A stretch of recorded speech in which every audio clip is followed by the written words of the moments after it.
যেটা বলতেছিলাম যে বাইকের মেনটেন্যান্সের ব্যাপারে অনেক দিন ধরেই আমার গাড়ি বন্ধ ছিল। আমি প্রায় 4 দিন 5 দিন হচ্ছে বাইক মানে পার্কিং থেকেই বের করিনি।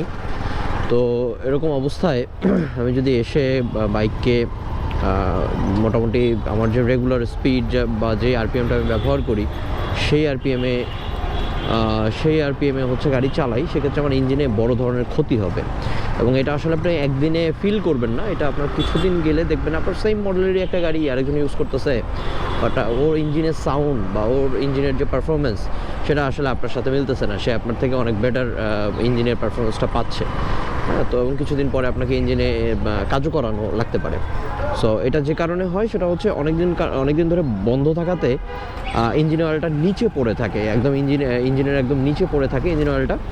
সো আপনি যখনই হাই আরপিএমে চালাবেন তখন এই বাইকের যে উপরের অংশগুলো থাকে ইঞ্জিনের, এই উপরের অংশগুলো আলটিমেটলি ইঞ্জিন অয়েলটা পায় না।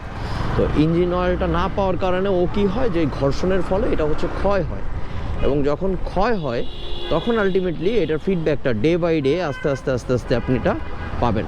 সো বেটার হচ্ছে আপনি ইঞ্জিন স্টার্ট করার সাথে সাথে পিক আপ দিবেন না।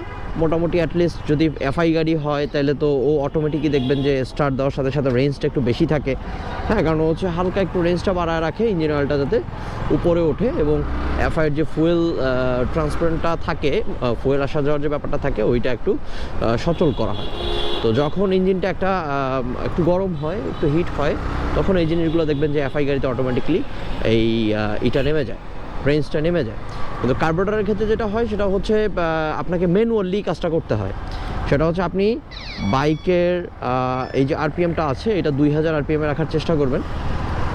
মোটামুটি 1 মিনিটের মতো ধরে রাখবেন। যদি কারোটা এটা অটো করা থাকে, সেট করা থাকে, তাহলে তো ভালো। যেমন আমারটা 1500 আরপিএম আছে, গাড়ি স্টার্ট ছেড়ে মানে পিক আপ ছেড়ে দিলে 1500 আরপিএমে চলে আসতেছে। তো আমাকে একটু হালকা ধরে রাখতে হয়। তো ধরে রাখার ফলে যেটা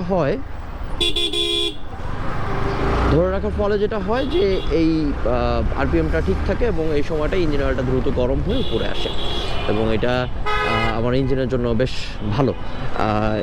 এই জিনিসটা মেনটেন করলে আপনার ইঞ্জিন অনেক দিন আপনাকে সার্ভিস দিবে, এবং একদম বেটার পারফরমেন্স আপনি পাবেন ইঞ্জিন থেকে।